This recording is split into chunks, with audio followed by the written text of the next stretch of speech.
What's up, tribe? How you guys doing? Go ahead and hit that subscribe button, and I hope you like this video. This is Love and Hip Hop Hollywood, Season 5, Episode 12. It's late because I was watching football last night, and I could have just fucking did my reviews because that game was garbage. Anyway, moving on. So this episode is the I'm done episode, okay? And what I mean by that is, Tierra Marie, I'm done with you. Jay Will, I am done with you. Apple Watch Daddy, I think I'm done with you. I was kind of in your corner. I was giving you the benefit of the doubt. I still didn't understand why you allowed yourself to forget about your child. But I was like, you know what? He made a mistake. He back. Let's see what's going on. But I'm going to get to you in a minute. Brooke, borderline, I'm done. And the only reason why I say I'm borderline done with Brooke is because I think Brooke is playing the reality TV game. Like, I don't think she's as messy as she's pretending to be. I think she's playing the game for camera time. Because, whatever. Brooke, you just crazy as fuck. I just think. But I really don't think she's crazy. I think she's playing the game. You know what I'm saying? I think Brooke knows exactly what she's doing, and she's doing reality TV. But I could be wrong. She could be really crazy. So we started off the last day in London. Thank God they are coming back. Thank God this London trip is almost over. And they're just kind of talking. Moniece is in her feelings because she hasn't been able to regularly get in contact with her son. And I don't know if that's legit or if that's TV shit. I don't know. And from a mother point of view, I could understand. But the flip side is he with his dad, and 80 is there, and if something was really going on with your son, you would know. But I get it. I definitely get that you are thousands and thousands of miles away from your child, and you just want that peace of mind. So I get it, 100%. So we know Nikki left because she said that she was dealing with processing, you know, the anniversary of her brother's death, and I think that has a lot to do with it. But I also think that Nikki just ain't here for the shits right now, and I think she was like, you know what, y'all getting messy. And I got a credit card, and I'm leaving because I don't need the show to fly me back home. I can go home when I'm ready. Tierra Marie said that she still got beef with Moniece over what K. Michelle said. Now, we're going to get to that later, but I have absolutely no idea why you feel like Moniece is responsible for what the fuck K. Michelle say out her mouth. Like, at any point in time, with a normal person, and when I say a normal person, I mean just a person that... But we already know that K. Michelle got mouth and attitude and a personality. What the hell make you think that there's anything Moniece could have done to control what coming out of K. Michelle mouth? But we'll get there. So they're just kind of just wrapping up the trip, and you know how they do. Oh, y'all, this was such a great trip. Yeah, what about and we found out that Paris had gotten drunk the night before, and she started talking about the whole K. Michelle thing again, and she was telling Moniece, call K. Michelle, why she still mad at me, why she still saying I'm a thief, whatever. The thing about being drunk is, a drunk man's, I've always believed this, and I will continue to believe this until I die, is that a drunk man's words are a sober man's thoughts. So she got drunk, and it gave her that liquid courage to bring the shit back up. Because as far as I'm concerned, I thought we squashed that shit like in the second episode. You and K. Michelle was sitting by the piano talking shit. Y'all talked it out. Y'all hugged it out. Y'all squashed it. I thought we were done with that. But we'll get to that too. But anyway, so that was kind of how that whole thing went down. Then we see Apple Watts and her daddy. Now, I don't know if her father is a preacher, a deacon, something. But he had Apple Watts meet her at church. So first of all, let me say this. Shout out to Apple Watts. I'll give you the utmost respect that you showed up appropriately. And again, I'm not saying that like you weren't raised right, like you don't know how to dress. But we know that people, I mean, hell, we saw it happen at Aretha's funeral that Ariana Grande don't know how to dress for church. So I appreciate the fact that Apple Watts had on some jeans and a nice blouse that covered up her assets. And you know what I'm saying? And she even said that. She said, you know how long it took me to find an outfit for church? I ain't been here in a long time. But I respect the fact that you knew that there was a certain way you should have dressed. Now, why the hell y'all were meeting at a church? I have no idea. To me, a church is like a library, right? From the point of view of, there's just a certain tone in your voice when you're in church. There's a certain expectation of how you should act when you're in church. It didn't look like it was a church service going on. It looked like it was either a before or after type situation where people were sitting down and just meditating and praying. Don't nobody want to hear you have a conversation with your daughter about her management and her rap career while I'm trying to meditate and pray for my sins. I'm not here for that. So I didn't understand the purpose of that scene, or why. I mean, I understood the purpose of the scene. I didn't understand why it had to take place in church. Again, I don't know if they were trying to show that her father is a godly man. Like, I don't know if that's what that's about. But he's asking her about her management situation. And, April, excuse me, I always want to say April instead of Apple. But anyway, Apple basically is like, look, I got this under control. Like, this is what I'm talking about. I don't need you to help me with my career. I don't need you to look over documents and look over contracts. I don't need you to question the decisions that I'm making when it comes to my management. Now, for this conversation, I kind of had her dad's back, because I was like, I get it that you don't want daddy dearest, but at the same time, I feel like you need to understand that there may be things that he knows that you don't know about the business. We don't know. He said he's seen friends be taken advantage of. So maybe he has friends who've been in the music industry and they've been taken advantage of, or things have happened. And he was like, do you know who this woman is? What makes you trust her? What makes you think that she's going to do anything for you? And Apple said something that I thought was very interesting.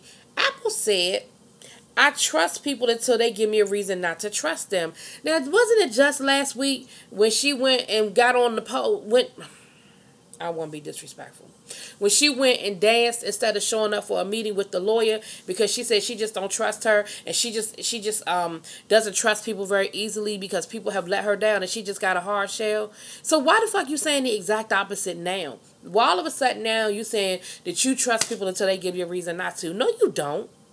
You just don't want your dad. And here's the thing. Your father might see something in that contract that you need to know about. That's not to say that you can't read. That's not to say that you can't comprehend. That is to say that maybe separate eyes, or maybe he has a knowledge of the industry that you don't have. Right? Right. The other thing that came up that was interesting was because he asked her to bring the contract, she was like no. So anyway, the other thing that came up that was very interesting was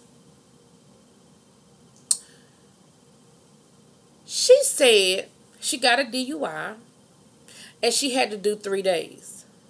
But she decided to go do a show, go dance, rather than go do her 3 days, and now she's looking at 30 days.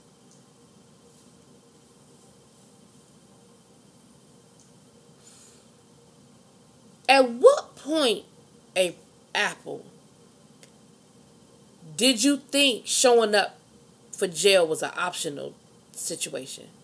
What made you think that you had the option to go and dance rather than go to jail?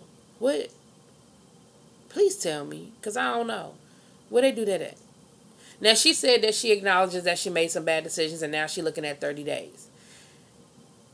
You ain't know you were making... See, sometimes you don't know you're making a bad decision, but as an adult, you had to know that decision was not going to go in your favor. You had to know that not showing up for jail was not going to work out for you. Apple, you make some really... yes, you've made bad decisions, but you're still making some really bad decisions, because that don't even make sense. It's no... I can't wrap my brain around that thing, no way, shape, nor form. So we're going to go ahead and finish up with Miss Apple. Her father ends up meeting up with the manager, and I don't know how he did. You know how the show go. Somehow he done got the contact information, and he ends up meeting with the manager. And the manager, and I 100% understand where she was coming from. She was like, "Why we here? Why we here? What you want? How can I help you?" First of all, I don't know what kind of contract they have, but legally, I don't even think she can discuss the terms of the contract with this man anyway. Who is he? And he's not there representing Apple. Second of all, like she said, the contract has already been signed, so you like a day late and a dollar short, bruh. Even if she signed her life away, then nothing you could do about it now. I got the contract. Third of all, her thing was, look, I'm a manager. However, there isn't a lot to manage right now. So if you're here saying you're here to help April, damn it, Apple, and put her in a better position to be ready for prime time, I'm here for it because she need her teeth fixed. She need a better hairstylist. She need this. She need that. She need to get some of them tattoos removed. She really does. That's just my 2 cents. She is such a beautiful girl. When I saw her, and this is gonna come out wrong, and I know it's gonna come out wrong, so I'll just be ready for the comments. When I saw her fully clothed, and a lot of those tattoos were covered up, and when she was in church, oh my gosh, and you could just focus on her face and those dimples, and I always knew it was something softer about her without you seeing all the tats and stuff. Let me know if y'all understand what I'm trying to say, because I ain't trying to be disrespectful. So they end up getting into it, and the manager's basically like, if you're not here to help, if you're not here to lend any type of financial support, what you here for? Like, I don't understand what your purpose is. And somehow or another it came up about him being the father. He talking about something, I don't know if I'm the father. Then what the fuck are we doing here? If you get ready to sit here and act like, well, I don't know if I'm really the father, then stop calling her, stop getting in her business, stop trying to be daddy dearest. Like, if you want to sit here and play that fucking game and throw that out there, see, that's exactly what the therapist was saying. Those are the types of things that are going to make her totally retreat and not really want to have anything to do with you and fuck with you at all. And to be perfectly honest about the matter, if that conversation or what you said wasn't just to throw drama for the purposes of the show, then if I were her, I really wouldn't even fuck with you no more. Like, I'd probably be like, look, I'm good. I'm done. I'm good. Because, like, for real, you going to sit here after 6 years of you trying to be daddy dearest. Now you want to question whether I'm the daddy? Fuck you. Excuse my language, but dude. So, I'm done with that. That's why I say, daddy, done with you. Brooke, okay.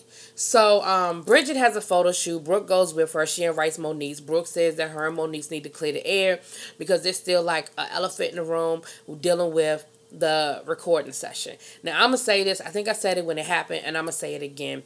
And I know that I have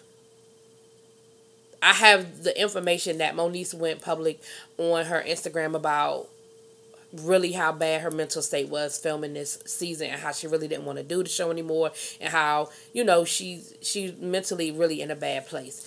But even without having that information, I have a really big problem with the fact that Brooke is assuming the worst, and Brooke is assuming that Moniece was so intimidated by her that she faked a panic attack.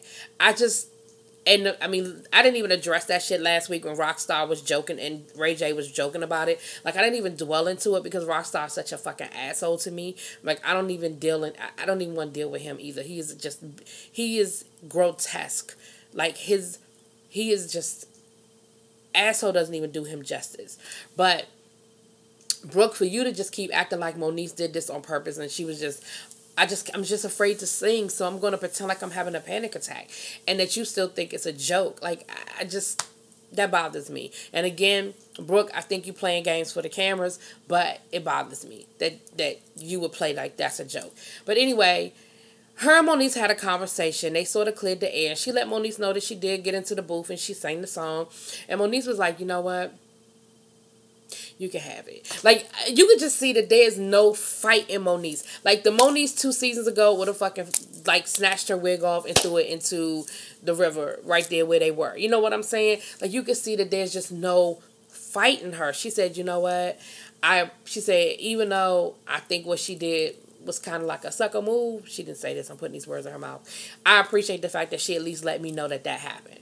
And you know what? She told her, she said, because Brooke was like, well, you act like you didn't even like the song. She said, no, I did. I liked the song. But you know what? If you did the song and you want it, you can have it. Like, I'll just do something else. And so it's hard to watch because, like I said, you could tell that there's just no fight in her. Like, we all know that 2 seasons ago, that whole conversation would have went way in another direction. Then we see them go out to lunch. And I'm doing this out of order because I did the whole Apple and her dad situation.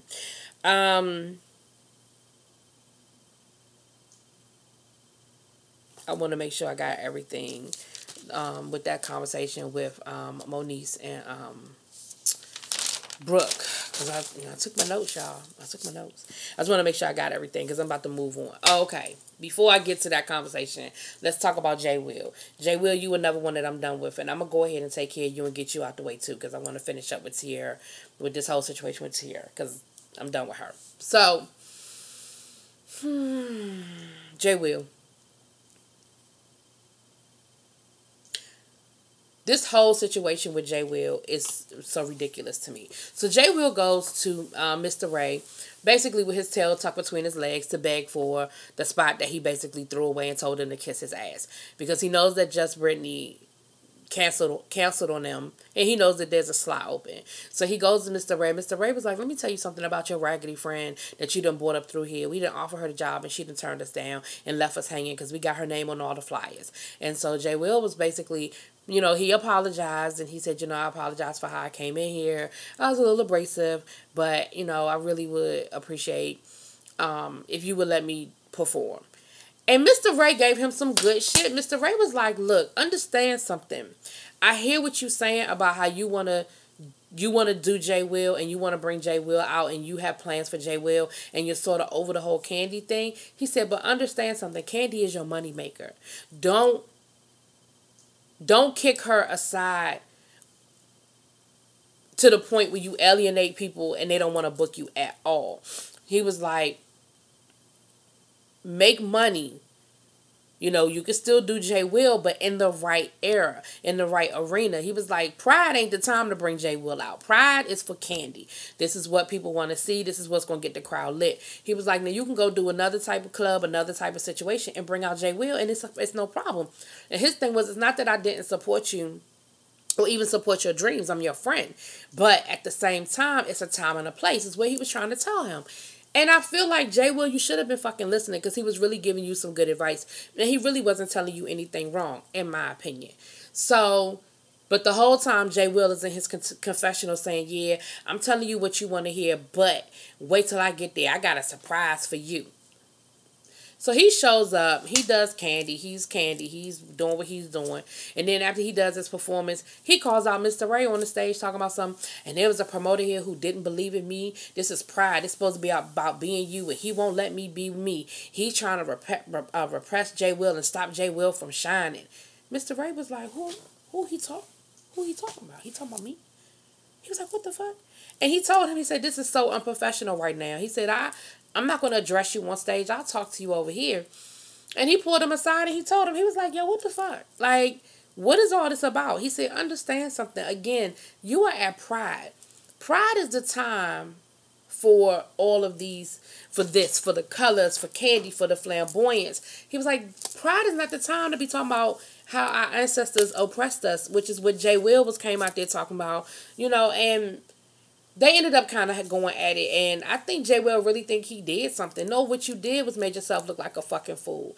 Because if that wasn't like a fake show that was just put on for the purposes of taping this show, I know if I were in the audience and saw that shit, I'd have been like, what are you talking about? You know what I mean? Like, that wouldn't have, I couldn't endorse that. All right. I'll get to that. Okay. So Tierra Marie, they're having their last little meal in London or whatever. They're all sitting around talking. Even Moniece is there. And Tierra Marie, I don't know how it started, so let me just go ahead and preface that. But somehow they got to talking about the whole K. Michelle situation again with Tierra Marie. And Tierra Marie starts coming at Moniece and basically coming at Moniece for what K. Michelle said. And they end up getting into a really big argument about it because, Tierra Marie was like, when we get back, I ain't want no problems in London, but when we get back, I'm just going to have to take a step back from you. I just think that we just need to take a step back. And Moniece was like, you know what? I agree. Like, if that's how you really feel, then sure. We need to take a step back from each other. And I guess Tierra Marie wanted Moniece to beg her or wanted her to be like, no, let's be friends. Why would you? No, like, I think that's what she wanted. Like, I think that's the reaction she wanted. But Moniece was like, yeah, no, I'm done. Like, I'm good. I'm done. And so the reality of the situation is, I don't understand.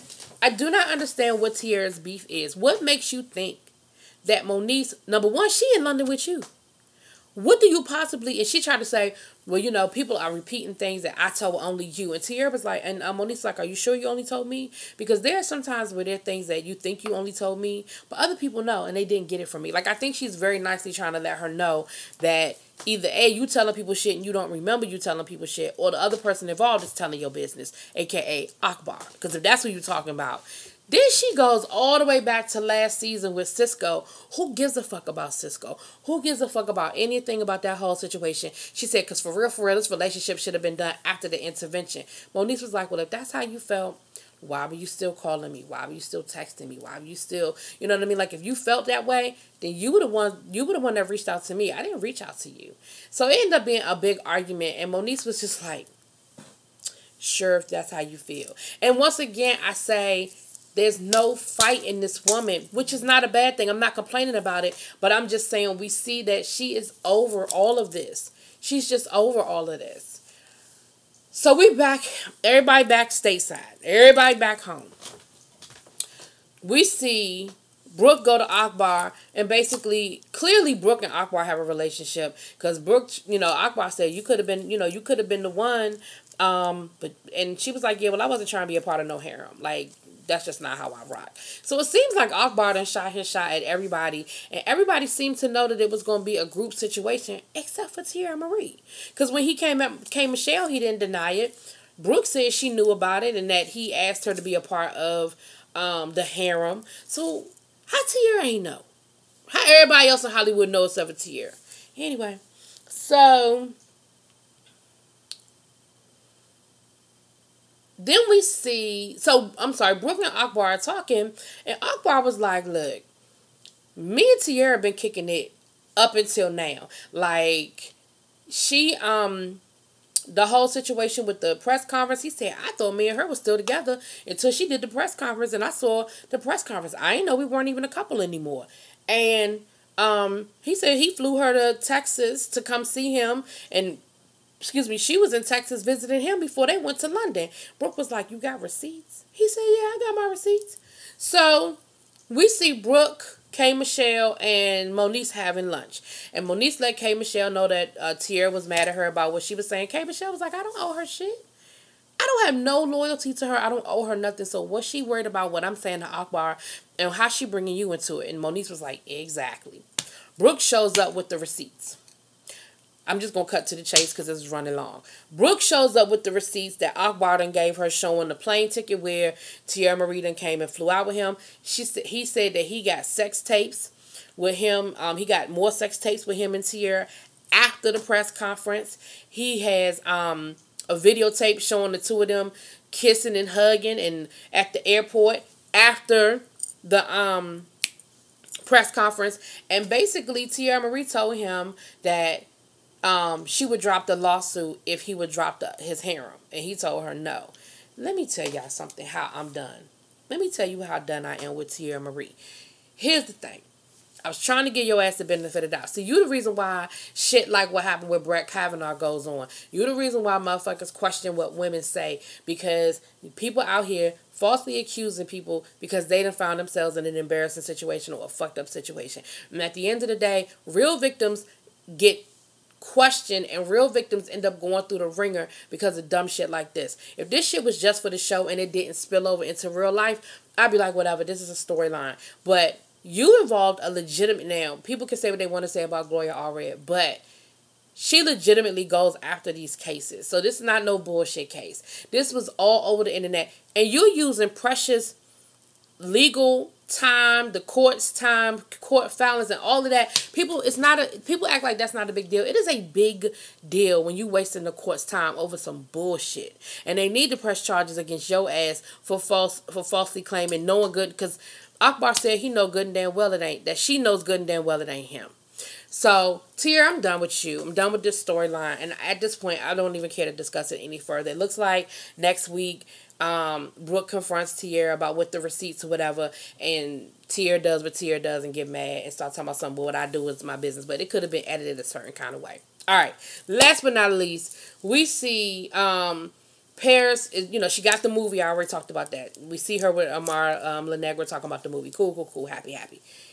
She confronts K. Michelle. Make a long story short, she was like, Kay, I thought me and you was good after we cleared the air. I thought everything was cool with us. But why you still talking about I was a bad friend? Moniece told me that you said I'm a bad friend. Here go K. Michelle. Oh, she told you that? Yeah, she told me. So I'm just trying to understand, why are we still going through this when I thought we had cleared the air? And K. Michelle was like, you know what? You act like, because you won't take responsibility for what you did. Like, I thought we cleared the air too, but please stop going around and telling people that it was just a $50 Uber ride. Like, basically, K. Michelle thing was, I forgave you and I let that shit ride, but you still trying to act like you were innocent and I was the bad guy, and that's not how this went down. So please stop telling everybody that I did something to you and I was so horrible to you. She pulls out the receipts. Looked like she done charged up $300 worth of Uber rides or shit on. Basically, looked like she had that K. Michelle gave her a credit card. And the credit card was probably supposed to be for things that dealt with K. Michelle, because she was her assistant. So that, pick up my cleaners here, run that credit card. Go to the CVS, run that credit card. Yeah, if you're using the Uber to go get my shit, run that credit card. But when it became personal, that's where K. Michelle, and then her thing was, I felt like you were taking advantage of me, because you were doing it and you didn't tell me you did it. Like, had you told me you needed a few dollars or that you ran my credit card for another situation that didn't have nothing to do with me, I probably wouldn't have tripped off of it, because me and you were friends. But the fact that you didn't do it and waited till I got my credit card back, now we got a problem. And I'm not going to get into the details because, again, this is running long. But that's happened to me, and I know the feeling. You feel violated. I let a friend, long story short, I paid a bill for a friend one time. And y'all know how some places keep your information on file. About 3-4 months later, it wasn't even immediately. About 3 or 4 months later, I go back and this particular bill has been paid again. And it's in the amount of like $300. And I'm like, I don't even have an account with this company. And it took me a minute. Like, I did a fraud and everything because it didn't click. And then I thought on it and I was like, okay, that's from X, Y, and Z person and their bill. And when I called to confront them about it, they act like they ain't know what I was talking about. Like, I'm the crazy one. No, bitch, you the crazy one. Because I don't even have an account with this company. The only time I've ever dealt with this company is through you. So all of a sudden now, 6 months later, I got another $300 bill. What? Anyway, so I know how K. Michelle feels. You just feel violated. Now, on K. Michelle's side, she tried to say that Paris didn't reach out to her while she was in the hospital, because that's one of the other things she told Moniece. She didn't reach out to her while she was sick or she was in the hospital. And Paris was like, yes, I did. Now, y'all know I love a good receipt. They popped up the receipts showing that Paris had sent K. Michelle a text saying, if you need anything, let me know. Here's my number. And then sending her another text a day or two later saying, are you good? So K. Michelle, again, stop playing the woe is me, like none of your friends reached out to you, like nobody came to check in on you. You went through did the same thing with Jonathan and made it seem like Jonathan treated you so bad and he didn't reach out to you. And he said that he did. And he was going through a death in his family as well. I understand, because again, been there and done that. I sat in the hospital for 2 months, and I know who came and who didn't come. And don't get me wrong, it's very easy to question that and to be like, you can't, this person came, this person didn't. They must not love me as much as that person does. Like, it's easy because you ain't got nothing but time when you're sitting in the hospital, right? But at the end of the day, you can't really weigh it that way. And if this woman reached out to you and offered to come and see you in the hospital and offered to help you out, you can't negate that. Now, I'm done. This ran way too long. Hope y'all are having a good evening. Peace.